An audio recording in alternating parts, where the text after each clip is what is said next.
Muraho neza, muri ino video ngiye kwereka uburyo ushobora kubikuza amafaranga ufite kuri application yawe ya FMC Pay ukayabikuza kugeza igihe akugereye kuri mobile money cyangwa se kuri Airtel money. Niba urimo kureba ino video utazi ngo FMC Pay n'iki na application ujyaho ugafungura account ukayiverifyinga maze ugahita uhabwa amafaranga $1.4 ushobora no kubikuza gusa ukagenda uyongera bitewe n'uburyo butandukanye nza kugenda nkubwira muri ino video niba uri mushyashya. Ushobora gusanga link rero muri description y'iyo video yo gufungura account ndetse ukanayisobanukirwa. Rero niba ufite amafaranga kuri FMC Pay, step ya mbere no gufungura telefone yawe ukajya muri application ugahitamo FMC Pay ukayijyaho. Ngiye kwereka uburyo bwiza step by step ushobora kubikuza kugeza amafaranga akugeze kuri MTN Mobile Money cyangwa se kuri Airtel Money. Ino ni application FMC Pay yanjye ninjemo bisanzwe. Nawe niba wararebye video ya mbere yerekana uburyo ufungura account, ubwo nawe wamaze kwifungura ndetse umaze no gukora verification. Urazanga hasi kuri wallet uhita wallet yawe amafaranga ariho. Murabona ko nyefite $18 ngiye kuyabikuza kugeza igihe angere kuri mobile money. Rero ino video kugira ngo igaragara neza ikiza no ko watambika telefone yawe maze tukagendana. Uraza ukore ahangaha mo hagati ukore kuri trade, niyo step ya mbere kuri trade. Maze ntugera ahangaha urazanga se ngo pay USDT hejuru ukoreho. Tugiye gufata ari amafaranga ari muri coin ya FMC, tugiye kuyakonvertinga muri coin ya USDT kugira ngo cyabikuze bikunde. Ino niyo step ya mbere. Ubwo step ya mbere ni ugukonvertinga amafaranga akava muri USDT akajya kuri akava kuri FMC akajya kuri USDT. Uraza ukore ahangaha FMC USDT niho ukora maze uhita ukora ahangaha ngo sell. Ahangaha kuri sell niho mukora. No kuvuga ngo tujye gucuruza FMC dufite tuzindiremo USDT. Numara kubikora rero urahita uzanga ngo ahangaha urebe koko neza niba hariho market. Usanze atari market ushobora kwanza ukayishyiraho, urahakora uhitemo market limit ivemo. Mwibutse ko kandi minimum withdraw ni $10. No kuvuga ngo ayo wakonvertinga akava muri FMC ajya muri USDT na $10. Uraza ugahita ukora ahangaha kuri sell. Urabona ko dufite FMC zibaye 0, no kuvuga ngo zivuyeho. Uraza uhita ujya kuri wallet, dusubire inyuma kuri wallet turebe ngo niba koko dufite USDT tutagifite FMC. Nkuko mubibona murabona ko dufiteho USDT. No kuvuga ngo FMC tukaba dufite zayenusemo USDT.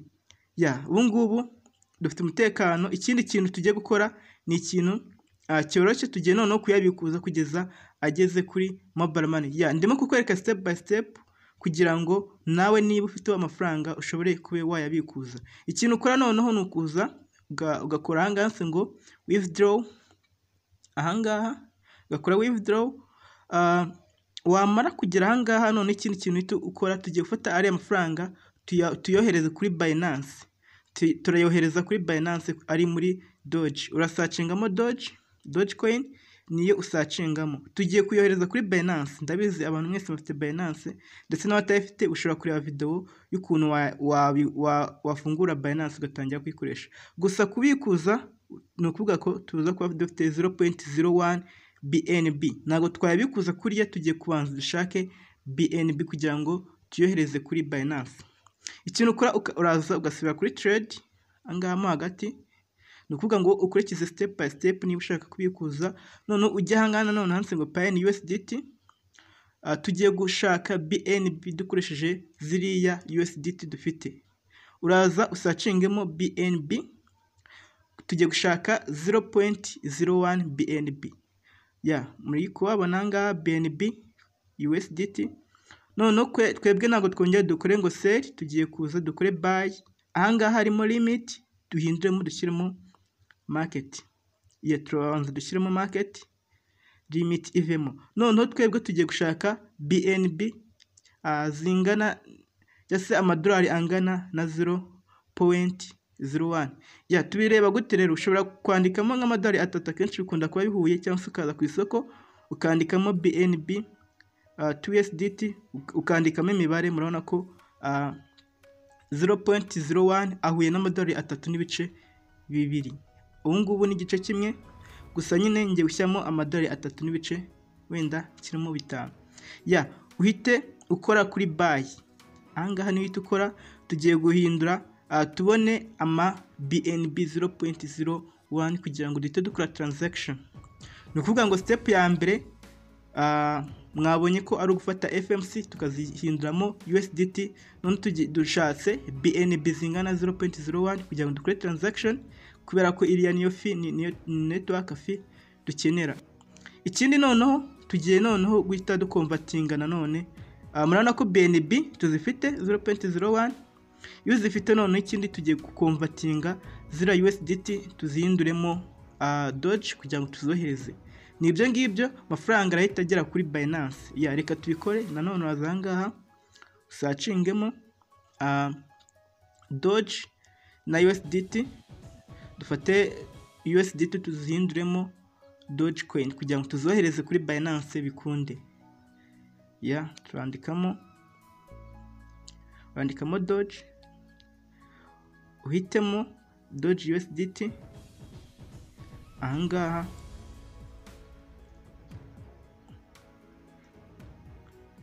urakora kuri ngiyi, noneho dukore ahangaha naho turakora buy, kubera ko tugiye kubayinga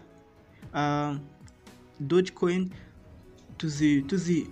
tuzihindure cyangwa se dufate USDT tuzihinduremo Dogecoin. Ahangaha ikintu ukora ni ukuzukareba koko niba hariho market. Iyo hariho market uraza ugahitamo noneho amafaranga ushaka gukonvertinga cyangwa se gutradinga, uraza ukore 100% uhita ukora ahangaha hanse ngo buy. Biroroshye. Niba urimo kureba video, ino video kugeza uburyo bwiza wahita yabikuzamo. Ndakwereka kugeza ageze kuri mobile money. Abantu benshi bazi ko iyo ageze kuri Binance biba birangiye, gusa nyine hari n'abantu bikunda kugora kuyakura kuri Binance batabazi ibintu byinshi. Kandi niba utazi uburyo wafungura Binance, ushobora nanone kureba link ikwereka video, ikwereka uburyo ba creatinga account muri Binance. Murabona ko bikunze. Nanone uraza ahangaha kuri wallet, refreshing urebe koko niba USDT zahinditsemo Doge kugira ngo tuzohereze kuri Binance. Murabona ko dufite Dogecoin, tukaba dufite na BNB nka transaction cyangwa network fee. Noneho iyo bigeze ahangaha tugiye kuyohereza, urakora kuri withdraw. Uraza ukore kuri withdraw. Urabona ko nyine byose bikenewe tuyifite. Murabona ko tuyifite. Uraza ukore kuri Doge. Nujya kuri Doge ushyiremo ahangaha hambere wallet address yawe. Wallet address urayisanga kuri Binance. Icyambere rero reka tujye kuri Binance dushake wallet address. Nawe rero urajya kuri Binance yawe ushake wallet address yawe, maze ukore transaction, amafaranga kugeraho kuri Binance ari Dogecoin, maze uhita konvertinga. Uraza ukore ahangaha kuri deposit. Numara gukora kuri deposit, ukore deposit crypto. Ibingibi abantu benshi murabizi, ni ibisanzwe uburyo wakora transaction z'ama cryptocurrency. Uraza usacingamo Doge, kubera ko mwabonye ko arizo dufite hariya kuri FMC Pay app. Uraza uhitemo network ya BNB PEP20. Noneho numara kubikora, uraza noneho ufate kopiye ino wallet address yawe. Iyi ngiyi uraza uyifate uyishyire kuri FMC Pay app. Uraza, byari bisubiye inyuma gusa reka nihute nsubire ahantu bakorera deposit. Uraza nanone kuri wallet, niba bisubiye inyuma gusa nyine phone zose ntago izatangira. Uraza ukore kuri Doge, ukore withdraw. Withdraw ni ibisanzwe twari twabigezeho. Noneho ahangaha ushyiremo wallet address. Gusa nyine kubanza ukareba neza kuko iyi wallet address ariyo, kubera ko transaction ishobora kugenda nabi ukibeshyamo amafaranga akaba yajya ahandi. Murabona ko na network ariyo. Noneho ahangaha uraza uhitemo amafaranga ushaka kohereza, ushaka wayareba yose ukayohereza. Uraza wandike ino mibare yo kuri available, amafaranga yose ufite cyangwa se Dogecoin zose ufite uzohereze kuri Binance. Noneho uraza ukore withdraw kubera ko network fee murabona ko ari 0.01 kandi twayibonye. Ya noneho biri pending gusa bagiye kugusaba noneho ku verifying email. Uraza muri Gmail yawe verifying na authenticator. Ya ibi ngibi byose uraza kubikora, ntabwo ugiye kwereka ukuntu code baraza kwikohereza. Numara kubikora murabona ko amafaranga yavuyeho. Amafaranga yavuye kuri murabona ko banayohereje kuri Binance, bahise bayohereza kuri Binance, uhita na message ku kanya. Ya iyo transaction ibaye amafaranga ubwo abageze kuri Binance. Ya murabona ko amadolari 11 ahise angeraho. Ngiyi notification ivuga ko nakiriye Dogecoin. Ya amafaranga rero iyo amaze kugera kuri Binance, ya murabizi ko amafaranga yageze kuri Binance aba ameze nkaho yageze kuri mobile money, kubera ko Binance kubikuza ni ibintu byoroshye. Ibi ngibi ngiye kubikwereka niba nawe umaze kubikuza amafaranga akajya kuri Binance, ni gute wabikuza amafaranga avuye kuri Binance akagera kuri MTN. Ya ikintu cya mbere ukora uraza ukore ahangaha ngo transfer. Ahangaha uraza kuri transfer. Ari amafaranga atugezeho gusa ari muri spot, urabanza uyahindure muri founding. Ya uraza usacingemo Doge kandi ave muri spot ajye muri founding. Ukore maximum uhita ukora confirm transfer. Ibi ngibi nibyo ukora confirming, ni ukuvuga ngo amafaranga avuye muri spot agiye muri founding. Ya noneho ibi ngibi nibimara kuba murabona ko kuri founding amafaranga ariho yageze. Noneho tugiye kuyakura mu Dogecoin tuyakonverting muri USDT. Ya uraza ukore ahangaha kuri Moa uze ushake convert. Ushake convert, murabona ko ngiye nayibonye ni ngiyi, ukoreho. Tugiye gukonvertinga Doge, ziriya Doge dufite tuzihinduremo muri USDT. Ya uraza ukore ahangaha usacingamo Doge, urasacingamo Doge uyibone ngiyi.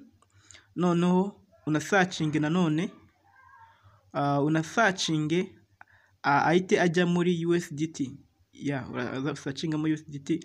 Noneho ahangaha ushaka wakora spot wallet cyangwa se ukaza ugahindura muri funding wallet. Ya ibi ngibi rero iyo bimaze kuba uhita ukora maximum, ugahita ukora ahangaha kuri preview ugakonfaminga. Ya ahangaha rero niho uhita uza ugakora, noneho ugahita wemeza amasegonda atararangira. Murabona ko baduhaye amasegonda 6 ugahita ukora confirm. Ya ni ukuvuga ngo amafaranga ubungubu tuyafite ari ama USDT kandi ari kuri Binance. Noneho iyo ibi ngibi bimaze kurangira biba byoroshye, tugiye noneho ukoresha icyo bita P2P kugira ngo tuyohereze kuri mobile money. Ya noneho uraza nanone ujye ahangaha kuri home, uraza murabona ko dufiteho ama USDT, turaza tugiye kuyahindura cyangwa se tuyohereze kuri mobile money. Uraza ukore ahangaha home, uze ahangaha hanse ngo P2P, ariho ukora. Tugiye guseringa cyangwa se gutanga ama USDT dufite tuyahinduremo amafaranga y'amanyarwanda aze kuri mobile money.